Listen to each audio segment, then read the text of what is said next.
Let's see what's happening here. There we go. We got Morgan coming in. Hey, Hey, what's going on, Morgan? man, I'm so sorry. I was just sitting there like waiting for a call. I Oh, no worries. apologize. That's why I figured. I was like, let me go and like see if I could message her on Facebook and see what's going on. I totally get it. I appreciate you. Yeah, no worries. I appreciate you. I don't think you and I have gotten like to really sit down and talk in person yet. Or I No, guess not at all. Yeah, I've actually only seen like a couple Zooms with you on it. I joined Sub 2 back in August. And I will be honest, like in December, I kind of stepped back because it was getting like overwhelming. And I at that point I was about 3 months in and I was like letting people's posts about being 2 weeks in and getting deals and this and that get to me. And I was still kind of in this place where I wasn't really sure how to move forward. mm-hmm. And then I joined Keston's coaching program. Mm-hmm. So I started that in January and I've just kind of been focusing on that, although it is mostly real estate investors and he has like a real estate investing element to it since that's his world. And again, like I said, most of the people that are in it are also in and from that world. So I am regaining my enthusiasm and my focus to start really really getting back into investing and figuring out what area I want to pursue. Nice. I like that. Well, I mean, and that's helpful, like for me to kind of have a sense of like where you're at when you jumped into it. And, just it's pretty common actually when we jump in and we start seeing everyone's, what's going on. We start like the comparison game kicks on and we start feeling like, oh crap, like am I the only one not succeeding right now? Am I the only one not I'm sorry. crushing I it didn't know in my deals? video. Sorry. Hello. Oh, no worries. I just assumed, I was like, oh man, like she's probably taking a poop right now. We're just like we hit that level of friendship. It's all good. No, I'm It's all like all over the place. Oh, good. God. Messing with you. Okay. I'm with you. So, I'm curious. One, by the way, the like when I do these, I make it like, hey, how can I help? Right.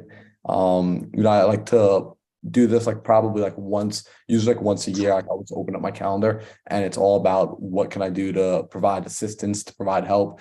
Sometimes people want like some real estate help, sometimes it's mindset help, sometimes it's I had one guy who was like, yeah, I just want to talk. And I was like, oh cool, like let's kick it. That's Um, awesome.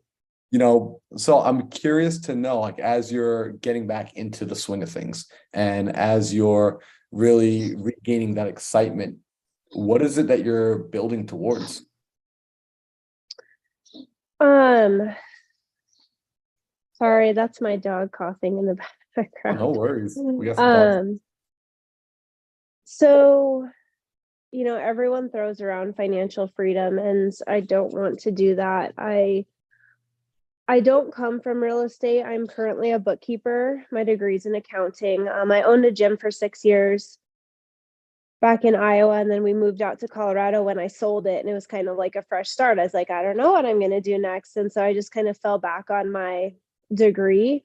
I don't know that anybody actually does love accounting. I certainly didn't. I just was like, well, I think I can, graduate because I like failed out of nursing school and my mind just kind of works a little bit more in numbers. Mm-hmm. So I pursued that. That's awful, but that's the reality. And ever since then I've like been figuring out what I want to do, like because I go from job to job. We live near Aspen in Colorado. We're on the western slope. Yep. So yeah, I just ever since we moved out here in 2018, I feel like I've just been job hopping and like scouring Indeed for this like magic thing that will like get me out of accounting and bookkeeping, because I've never known what I wanted to do. And in high school it wasn't like I really want to be a doctor, or and for me it was always like those bigger professions. It's like, well, you can be like a nurse, a doctor, a firefighter, you know what I mean? Yeah. I'm 36, so, and that's especially the way that my parents, that's the way they thought too, and so that was instilled in me.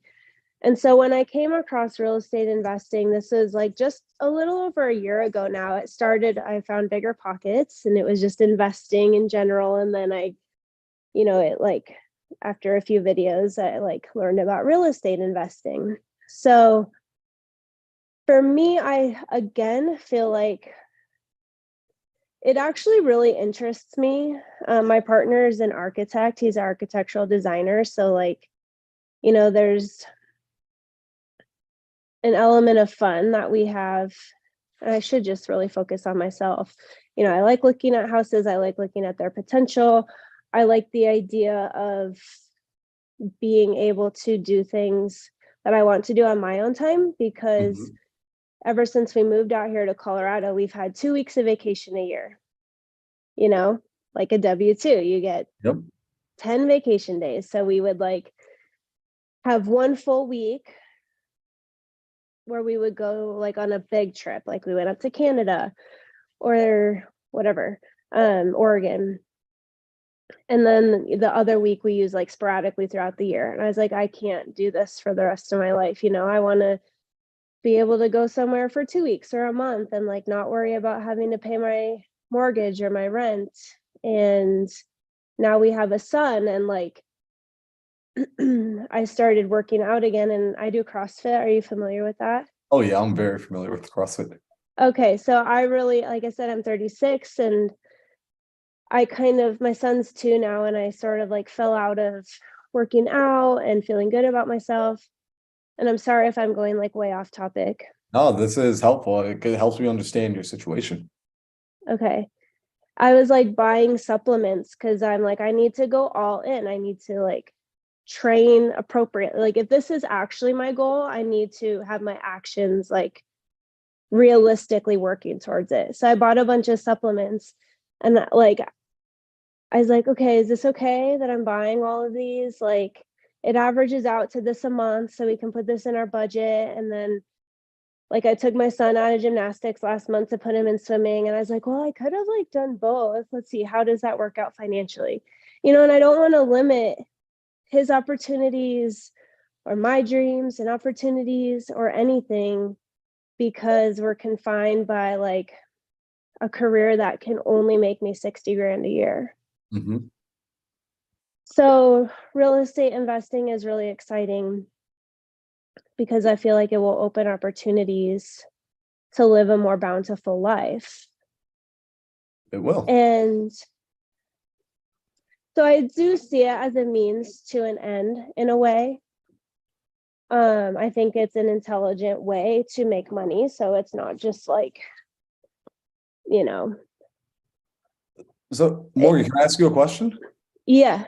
When because it makes a lot of sense, and really thank you for sharing that, because it does help paint the picture and it helps me kind of figure out the situation. From what I heard, it's you want to be able to do more, you want to be able to find an opportunity that can enhance your life, that could give you more options, that can give your son more options, where we're not looking at, hey, how do I cut this off so I can turn this on? But it's like, hey, how do I create something substantial over here so that it can provide for all of these things out here? Does that sound about right? Yeah. So with that, you recognize that real estate has a good potential. It has a good, like, you looked at it like, hey, from a standpoint, the earning potential here is pretty much uncapped. It's about what I want to put into it, and what I put into it, it has the potential to give me back just as large. There's no potential ceiling on this. Yeah. With that, as you were getting started, you said when you were looking at like what everyone else was doing, it was a bit discouraging. I'm curious, like, to dive a little bit deeper into that. Like, when you were getting discouraged by looking at everyone else? Like, what was it? Like, was it that they were making deals happen sooner and like you were putting in like the same effort, or like kind of break that down to me a little bit? Yes, it was discouraging just to see like, I don't know where people came from. And so when I like step back and think about it from an unemotional perspective, like they very well could have experience and blah blah blah. But yes, I mean, just like on the face of it, it was like I'm 2 weeks in, I just got my first deal. And mind you, I would not equate it to I was putting in the same amount of work. I think I've just, I dropped into this world like overnight. Mm-hmm. And it was like everyone says they're overwhelmed, but I've just I think that I struggle personally with like weighing decisions. Like I was signing up for a credit card and I like it was like 2 hours. I was like comparing them. Like I need to make sure that I sign up for like the perfect one. And Mm-hmm. so for me, it's like wholesaling, buy and hold, short term, midterm, long term, multifamily, single family, wholesale. Maybe I already said wholesaling. It was like which area do I go where I'm not like wasting my time and derailing myself, and also I like what do I do in the time that I have, because I work 32 hours a week, and then with like working out about 2 hours and then making sure that I spend time with my son, I feel like I have between 10 and 15 hours a week. So like I don't want to spend that time for like months and months doing something wrong, Mm-hmm. picking the wrong thing, and like I don't have to invent the wheel. So like I just, I like struggled with what to do. And then it's like calling Lee, and I got really overwhelmed with all the Zooms Mm-hmm. because I wasn't picking the ones that were related to the direction I wanted to go. It was just like, oh, I should jump on here. And so, excuse me, I was struggling with like decision making. And so Yep. instead of doing anything, I did nothing, which isn't like great either. But Well, you know what, Morgan, it's really common actually. And what you went through is a very common thing. And it's a reason why most people will default and go back to just having a traditional W-2. And it takes the pressure off of having to make a decision. That's why people will allow, that's what it is. When you go and you grab a job, you're letting someone else, that's all it is. You're letting someone else make the decision so that you can you can take that off of your shoulder. You can take that off of your back, right? It's stressful. And you may have been like, maybe in a relationship, you notice like maybe you and your partner, like, it's like, hey, where do you want to go to eat? I don't know. Where do you want to go to eat? I don't know. Where do you want to go to eat? And don't you just love it when someone says, hey, we're going to go get Italian. Hey, we're going to go get yeah, sushi. Hey, like, and they're just decisive. They move forward. So a part of that, that's a skill set. Here's the fun thing. It's a skill that can be learned, because that indecision is something that I personally know very well, because I spent a lot of time in my younger years being very indecisive, right? yeah. Analyzing what helped. And this could be, a tool that you can use. Have you ever analyzed your own decision-making process? Like, do you understand what your decision-making process is? I haven't, no. So a good question I like to ask people. This is funny enough. Like when I coach people as well. I'm like I do like an onboarding call because I just like to get to know people, and it helps me understand how they think. And one of the questions I ask is, what does your decision making process look like? So Morgan, if you need to make an important decision, right? And when you've made important decisions in the past, regardless of how long it's taken you, what is the actual process that you go through? That's an interesting question. I've never thought about that before. What's your decision-making process look like? I'm an incessant note taker, so excuse me No while I. worries. I got notebooks like all around my life. Yeah. Okay. Uh, that's so broad. Let me think of like a decision. So, I guess like maximum return. Is that like, Yeah, well, I no, like, and like it doesn't, there's no right or wrong answer to this, really. It's like, hey, I say, Morgan, like, we're gonna go on a trip to Jamaica, next month. Do you want to come? What's your decision making process for like important decisions like that, where it's like, hey, I'm going to do something, or you're getting ready to sign up for sub two, or you were getting ready to move to Colorado when you moved to Colorado? Like, what was the process like for you making that decision? Was there hey, well, first I need to do research, then I need to talk to so and so, then I weigh the pros and cons, or hey, I flip a coin? Like, what's your process? Yeah, so I do find that my personality, I overthink things, but I don't like overanalyze things. I feel like I'm kind of like, yeah, whatever, like let's just do it. Okay. To an extent, I guess, like the research aspect, I don't really get into that. I mean, even like credit cards, or like when I'm signing up for stuff, I like don't read the fine print because I'm like, I have to click this box in order to like get the thing. So Mhm. like no matter what it says, like doesn't matter kind of thing. Or like when we moved out to Aspen, I was just like, Luke, apply for jobs where you think it'd be cool to live and I'll go with you. Um, I think there's always a financial aspect that I consider. So, at the time it's like, how much is rent?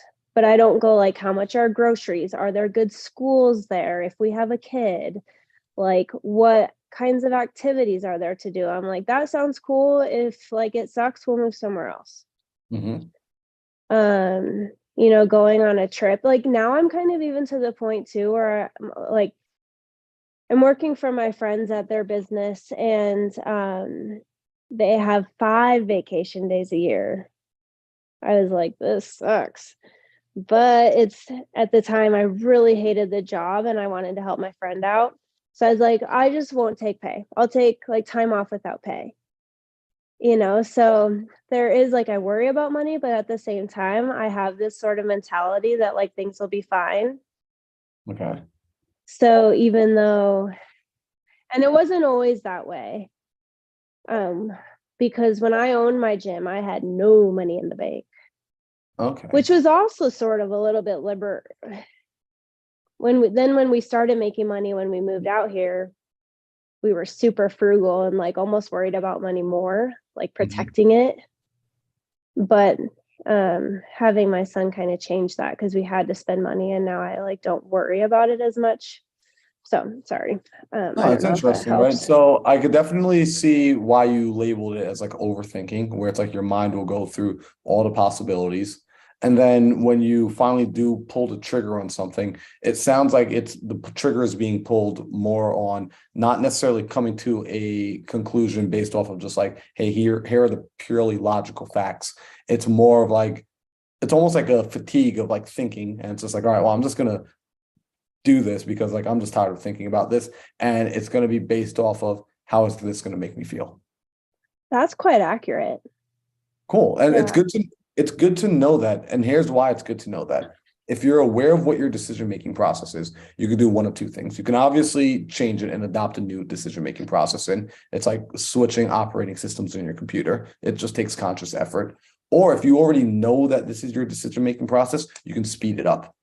So it's not that Mm, you're overriding it. You just know how it's already going to go. It's similar to Morgan at some point. Maybe you loved going out on the weekends and like drinking and partying and hanging out. I'm making this up. I don't know anything. It's like you enjoyed this, but maybe like for you at some point in your life, like that was crazy fun. And then like later on, it just didn't really bring the same sort of satisfaction that it used to. But on some occasions, people would invite you out and you're like, oh, well, maybe. And you go out and then it's the same kind of crappy night that you really didn't want to do anyway. And you're like, huh, I knew it was going to end up like this from the beginning. But I didn't necessarily need to go through the entire song and dance to know that I was going to arrive at this same destination. So yeah. because you know that, you can speed up the decision making because you already know what the entire process is. So if you know, hey, I'm just going to overthink this, and eventually just land on saying screw it, and I'm going to pull the trigger and figure it out anyway, this starts to help you speed up the process if you know. And now you look and you study your own past, you study your own case history, and you see, well, look, every time I've pulled the trigger, things have actually worked out. I didn't know what I was doing in the beginning, but I committed. The commitment led to creativity. Creativity led to finding a solution. And then ultimately we overcame whatever it was that was in front of us. This starts to put you into a offensive, responsive mode instead of being reactive to life. So now you can respond and you can create based off of the idea of, hey, knowing that I'm going to eventually figure this out. What do I actually want to do? Knowing that it's going to eventually work. Now it's just, and this is where the tricky part is, because this is where people are afraid to make decisions. And Morgan, I heard a little bit of this in you when you started speaking, as far as you're afraid of making the wrong decision. So you don't make any decision, in the sense of not the wrong decision, like you won't be successful at it. It sounds like, and correct me if I'm wrong, it's the wrong decision that I might pick something and then 3 years down the road realize that this isn't what I wanted to do. And now I feel like I wasted 3 years. Yeah. And maybe not even that. Yeah, I think that's accurate. I mean, I think I sort of came into sub 2 feeling this sense of urgency. And now I realize that that was self-imposed. And so I think part of the example that with sub 2, it was like, I haven't done a deal in 3 months and then 4 months. And like, if I start wholesaling and that doesn't get me something in the next month, then like that was a waste of time.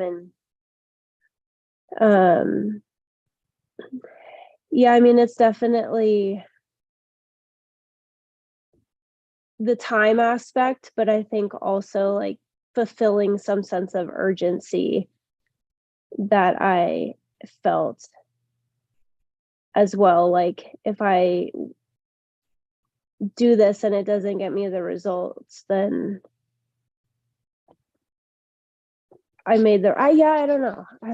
But I I think have a you're right question. though. I have a Yeah. question. When you look at it and you analyze it and you see a reality where you're doing it and you don't get the result, why don't you get the result? Like, in that reality, why doesn't the result happen for you?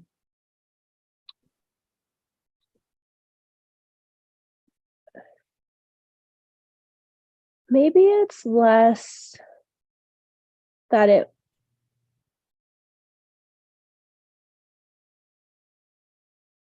oh God, that's a good question.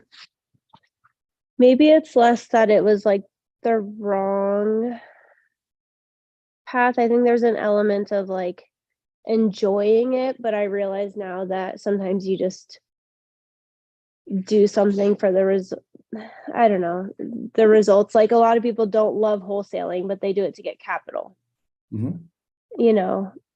So here's the thing, right? And like, I'm pretty adamant on this. I am all about, like, you should do something you love, no question about it. However, you don't necessarily have to love the entire vehicle. And you know this from like CrossFit, right? Like, when you're working out, yes, you love CrossFit, you love working out. Again, I'm making an assumption, you enjoy doing it. However, when you're in the middle of the workout and like the weight is heavier than it's ever been, your muscles are totally fatigued, they're on fire, you can barely lift your arms above your head, and you've got to do more reps. In that moment, you're not necessarily saying, I love this direct moment exactly. However, you love what gets produced and what's born from this moment. You love the endorphin release afterwards. You love that feeling of accomplishment of, I pushed through the suck. So it still sucks, but you enjoy what's on the other side of the suck so much more so that you actually do in turn enjoy the suck, just in a not direct way. And That's so perfectly eloquent. Yeah, that's CrossFit, man. that's it. That's what it is. I Like, love it. Yeah. and so it's like learning this stuff with business, it's the same thing. But it's kind of like coming into CrossFit on like day one and not being able to keep up with the workout at all, like just being totally out of breath. You're showing up, 100 pounds overweight, and you're just getting in there, and it's like you're looking around, it's like, damn, like everyone else in here is like already in shape and they're killing it, and you convince yourself that you don't belong. Right. And you Yeah. know that if that person came into the gym and like just came and sat down and had a conversation with you and said, Morgan, I probably don't belong in here, right? What would you say to them? Do you know James Hahn? I don't think so. he's in Keston Singh too, and I had a conversation with him. Well, he texted me and he's like, what were the biggest obstacles like new people would face? And I was like, mentally or physically? He's like, whatever. And I literally said, at the end, I was like, God, if people just like understood that if they just show up consistently, do the work that's programmed. Of course, there is an element of like feeding the results outside of the gym, like nutrition and etc. I was like, if they could just realize that if they were like showed up consistent, worked as hard as they could while they were there, that the results would come. Like they wouldn't even have to think about it. You just show up and you do the work. Yep. So that's what I was saying. Like, don't look at anyone else around you, just because intensity is what drives results, particularly in CrossFit. I mean, CrossFit is a brand, so high intensity training in general drives results. But 100%. yeah, And what's cool is, Morgan, you know this already, and you know this in one area of life. It works in the other areas of life, because sometimes we tend to forget when we first started how much we sucked. We just, because when we get good at it, we just forget about the times that we didn't remember, that we didn't know any of this stuff. And so when you enter into a new space, you're re-entering into that, like, holy crap, like I feel like I don't know anything again. And also you did yourself, and you picked up on this. So I'm proud of you for recognizing this. You picked up on something really like that you did to yourself as a disservice that I'm going to address again to highlight it so you never forget it again, which is when you came in this case, sub 2, you saw everything that everybody was doing. So that's like the equivalent of you're saying, I'm signing up for CrossFit, but then tomorrow I see you doing gymnastics, and then the next day I see you trying to swim, and then the next day I see you trying to bike, and then the next day I see you trying to do hockey, and then the next day I see you trying to do like Pilates, and then the next day you're doing tight ropes, and then the next day you're doing this, and then you're like, why am I not getting stronger in CrossFit? It's like, well, you're not staying committed to a single process long enough to build and mold that frame, to lock it in first before stacking. It's possible to do it all. However, things need time to build and stack, and foundations need to be laid before you can start. Like, I want to build the skyscraper and I want to have different departments in the different floors. However, if I don't lay the foundation first, even if I start building that skyscraper and it seems like it's going up, if it's built on a sandy foundation, one thing comes in and topples it over. And life, we have to anticipate that one thing is coming. It's on its way. There will be a bull that runs through your China store. There is no question about it. If we just anticipate that it will happen, now the question is, hey, what do I need to do to reinforce it so when the bull does show up, it doesn't annihilate everything? And we start building that way. And so we start thinking in longer time horizons, and it feels like we're not doing as much, because when we look at everyone else, it seems like they're doing so much. But that means I'm taking my most valuable resource, which is my attention. It's not just your time, it's your attention. You're taking your attention and you're dropping it. It's like, imagine, I learned this from Alex Hormozy. Says your attention is like little marbles. Think about, like, you have the sack of marbles and that's all you have. Like, that's your attention. And you're taking some of your marbles and you're putting it over here on real estate. You're taking some of your marbles and you're putting it on fitness. Taking some of your marbles and you're putting it on being a mom. You're taking some of your marbles and, ooh, Netflix. Taking some of your marbles and, ooh, let's go to Target. Taking some of your marbles and, ooh, I like reading this book. You take some of your marbles and, ooh, commercial real estate. And we start spreading all our marbles about. And now all of our marbles are dispersed. I'm like, oh, look at this. And then something starts happening over here in real estate. And it's like, holy crap, like, that's a big problem. That's going to cost 7 marbles to put out. But frick, I don't have any more marbles, and I only have 2 marbles here. Crap, like, and then it just feels overwhelming. That problem seems so overwhelming, right? And the only reason it feels overwhelming is you don't have enough marbles to pay it off. But if you started to gather some of your marbles back, and you're like, oh, wait, I got this, no problem. I got the 10 marbles. I can pay it, turn off that fire, and get my marbles back again. And I can just keep spending my marbles. So those small problems, or those what seem like big problems, you actually realize are pretty small problems when you have the resources to take care of it, which is this, it's your attention. But when the attention is being spread in too many places, and sometimes it just means it's like I'm paying attention to what you're doing and I'm paying attention to what you're doing. I love when I talk to a person and I start mentioning names, like, oh, you know, so and so, and they're like, who? Hey, do you know about so and so? Who? Because it shows me they're so encased in their own world, in their own life, in their own doings, that they're really not, their head is down. They're just focused in their lane, right? That's like Michael Phelps when he's swimming, right? The guy that lost to him, you saw it. He was looking over at what Phelps was doing. Phelps was just looking at where he needed to go. So it's the same thing here with us now. It's like, okay, can I, train myself to take my attention and to just place it back on this one thing and stay committed? Because when we commit, creativity follows commitment, right? Sometimes we want the solution. Sometimes we want the answer. Sometimes we want the skills and the assets and the way to figure it out. And we want to get that stuff first. So then we're like, well, I know I have this. Now I can feel secured in my decision. However, that secure doesn't come until after you commit. It's like you want the parachute to open before you jump so you know it works, but the parachute needs you to be falling first before it can deploy. Does that make sense? That's a really, really good analogy. I love that. So what you got to do is essentially begin to booby trap your life so that you can stay focused. And then also, it's not necessarily you need to say yes to more things. It's you need to start looking at your life and start saying, what do I need to say no to? What do I need to pull? What currently has my attention that I can start to pull it back? Are there currently open loops in my life, things that I started but haven't been finished, that I need to pull my attention back because it's like a tab on my computer browser? It's open and although I'm not looking at that page right now, it's still slowing down the computer because a part of me is still aware it's there.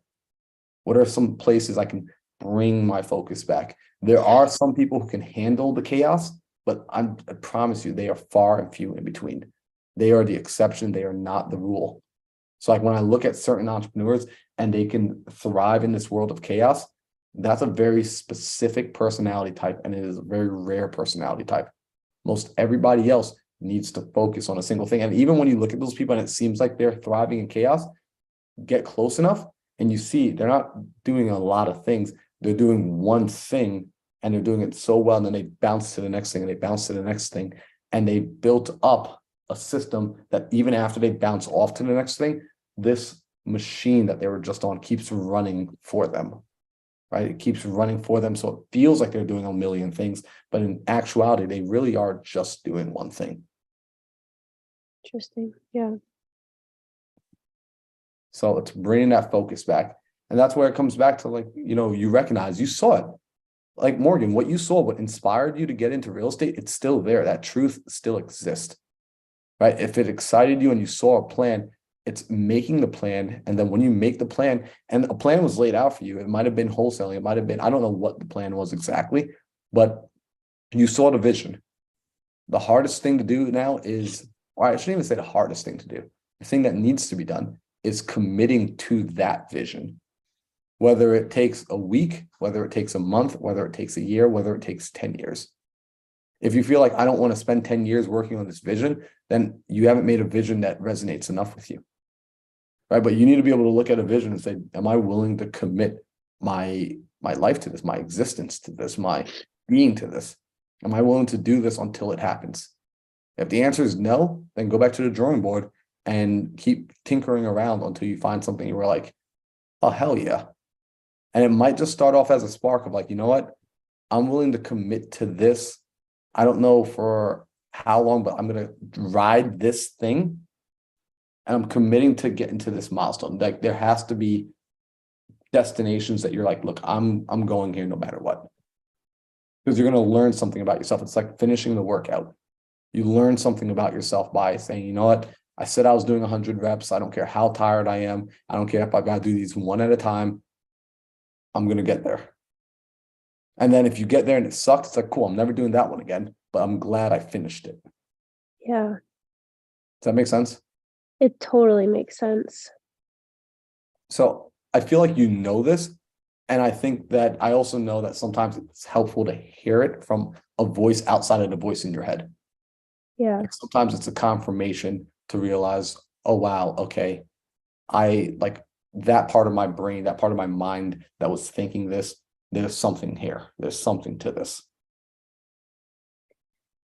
Do you need to go, or can I ask another question? Yeah, please ask away. I got like 15 more minutes. Okay, cool. Um, yeah, like it is kind of validation of my thoughts and almost permission to like move forward how I envisioned in a way. And I'm sure it is probably just, me deciding on something or doing some math to like, so we're renting right now. And my bigger goal is to get into regenerative farming and to make a really big impact in reversing climate change. So that's like a long-term vision. And my short term is to buy a homestead for my own family. Like I said, we rent, and so our lease is up at the end of October. I was like, well, I like just went through the process of getting approved for a loan, which I felt was like the ultimate sin in sub two. I was like, am I giving up? Like, do I not do this and just say I have to get my house sub two or something?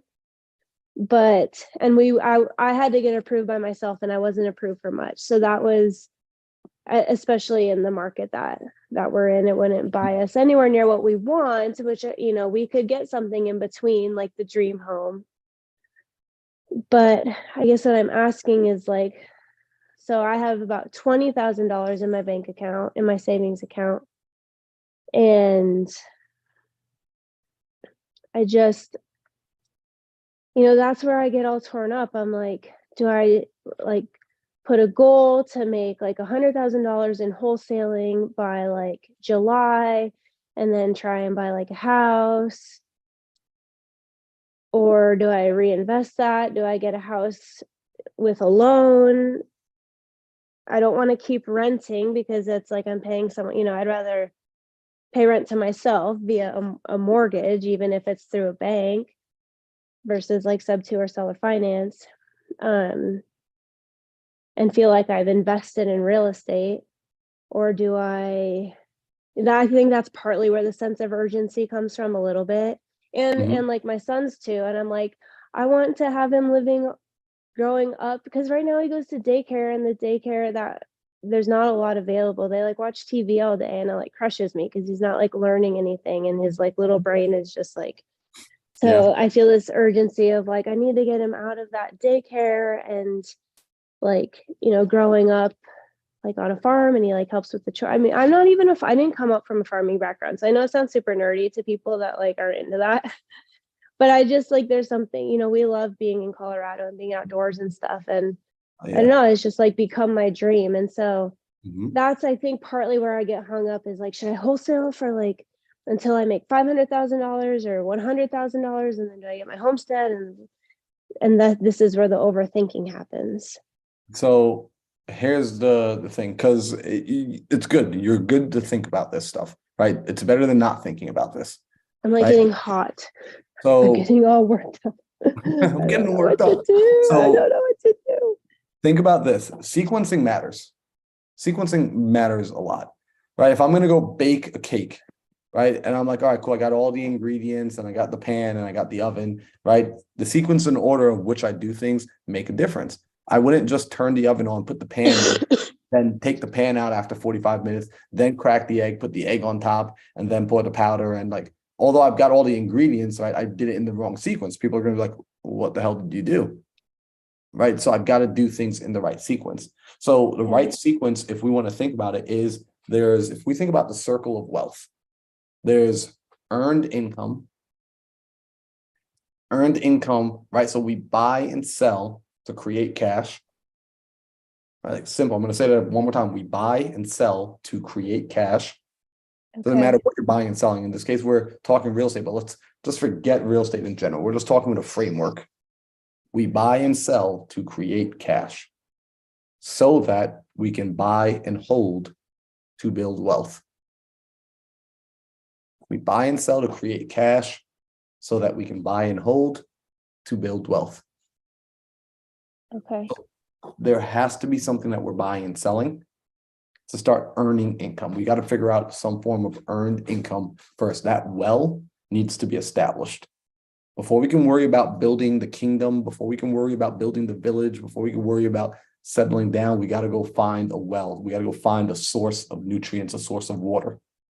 In this case, this is your ability to earn income. This is buying and selling. This is why people will get a job, right? You get a traditional W-2. So Yeah. the first thing we want to figure out is, how does Morgan earn income? Well, if we're using real estate as an earned income strategy, well, then great. We know that wholesaling is the transactional side of real estate to earn income. That's why it serves its purpose. It teaches you how to go out, build a sales skill, build a marketing skill, and make money essentially out of thin air. Right. So it might be that you say, hey, look, I'm going to use wholesaling to get to the point of establishing this base so that I'm now in a position to buy and hold and begin building the wealth. Right. Because like when you say like invest right now, like the seed that you have to invest at $20,000, if you're just like, hey, I'm just going to invest it, you're not going to get large enough chunks of return to support the lifestyle. So that's not a big enough seed yet to support you. You still have to go and build more seeds. Right. So like your investment, like that 20,000, in my opinion, the best investment wouldn't be like to go invest in a piece of property or to invest in anything. It's figuring out how to invest it back in yourself so that you, as the goose that lays the golden egg, can produce more golden eggs. That requires a commitment, a deep sense of commitment of like, I am riding this wholesale thing. I'm going to go learn how to do it. I'm going to go make it work, or it could be whatever. Now, wholesale works. They all work, by the way. Every strategy works, whether it's wholesale, whether it's e-com, whether it's stocks, whether it's whatever. They all work. But just like CrossFit, you got to show up and you just got to keep doing it. And most people say, well, how long do I have to do it? Simple answer, until. Until when? Until it works. Until you're holding the result, until you're holding the thing that you said you wanted. When you are holding it, then you're done. Right? Like that's how it works. Like the minute, yeah, our pool guy showed up. Nice. We're getting the hot tub clean. I'm excited. Cool. Oh, sorry. That's just like maybe. Are you in Arizona? Yeah, I live over in Arizona, Gilbert. Nice. Yep. I love Colorado, by the way. It's like when I almost moved to Colorado instead of Gilbert. Really? Oh, yeah. When did you move to Arizona? Year and a half ago. Okay. Absolutely love the mountains, from New York. Okay. So hey, well, you're not far. You can always come over. Oh, low-key, trust me, I'll be up there. Like I wanna, when the mountains get cool again, I want to go snowboard. Nice. So what I'll say is with the earned income strategy, like, yes, the sequence matters. You want to start with an earned strategy first. So that can be saying, hey, I'm going to commit to figuring out this wholesale thing. Because let me ask you this question, Morgan. Do you believe wholesaling is possible to make, upward of six figures? Yeah. Cool. So you know it's possible, right? Like that's like Yeah. you don't have to be convinced heavily on that. Now, do you know it's possible for you to make six figures in wholesaling? Yes. Awesome. So you know it's possible for you to do it. So you know it's possible, and you know it's possible for you to do it, which means you really don't have anything to lose. Because you know that if you stick with this, it will eventually, and there's no way that you spend six figures trying to make wholesaling work and it doesn't work. I mean, it's just like it's an impossibility, because you would actually have to be trying to make it not work to do that. Because at that point, it's a numbers game. So if you know the process works and you know it's possible for you to work the process, what has to come now is the commitment and to go through essentially all of the suck. Like that feeling that you felt when you looked around and it felt like everyone else was winning and you weren't, that feeling is going to come again because you're going to be starting over. That feeling is going to come again. And now you know, oh shoot, I'm not supposed to back down to that feeling. I'm supposed to keep pushing through. It's kind of like I'm telling you, like, hey, Morgan, when you get to the cave that has all the spider webs and the cobs and the bats and all that stuff, I know it's going to be really creepy, but I promise you, you have to walk through that cave. Right? Like if you want to get to the top of the mountain where there's the fountain of youth and it has all the treasure and all the gold, you have to go through this. Like on this adventure, there's no other way. Trust me, we have explored every other square inch, but I've already gone through that cave a million times. It's going to suck. But if you keep walking and you just don't stop and you don't get distracted, you will eventually pop out on the other side. And when you're in there, you're going to eventually feel like this cave will never end. You will feel like that. You will feel like you're so deep in it that it will never stop and that the darkness has fully engulfed you. I need you just to keep walking forward. And that's what, by the way, that's what it will feel like. This is why 95% of the population does not take on this challenge. Only 5% of the population ever become entrepreneurs. Only 5% of the population learn to think like this. Because when they get to that place, they hit that terror barrier, it gets uncomfortable, and we go back. It's natural, it's human tendency, it's reactive, it's instinct. We go back. However, the interesting thing about the way a human is designed is we develop in these moments. That's where the development actually happens. And again, you know this from CrossFit. Take what you know from CrossFit and compare it. In fact, when you work out, start treating your workouts like it's your business. Right? When you're feeling the pressure and the pain under the weight, that's not just the pressure and pain of working out. That's, oh man, this is that one more phone call I don't want to make. Man, this is underwriting that deal I really don't want to underwrite. This is sitting down and watching the video again because I didn't get it the first 7 times. This is showing up and not going out on another weekend when I want to just hang out with my friends. This is me sacrificing another weekend. It's all of those things. Right. And what helps with that is surrounding, you're doing it already, right? You hooked up with Keston, you found a coach, you found a community of people to plug in with, you found a tribe, your tribe. Make your tribe. Surround yourself with people that are gonna, every time you fall down, they're gonna be like, yo, Morgan, get back up. Time to go. Because you're not gonna want to let your tribe down. Right. But they gotta be running towards the same destination that you want to go. Maybe that's not the exact same destination, but it's like, hey, we're both taking a train uptown and I'm getting off at 87th Street and you're riding it up to 120th, but we can ride this train together until we get to our destinations. Right? We just got to make sure that the train's moving in the same direction. Does that make sense? For sure. Yeah. So I know I threw a lot at you there. So I want to hear from you kind of what you caught and like what you picked up on.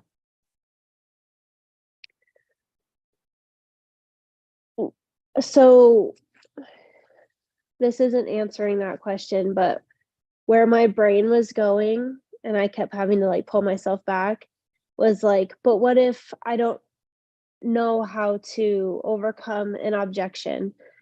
Like, is the things that I almost like think about scenarios that will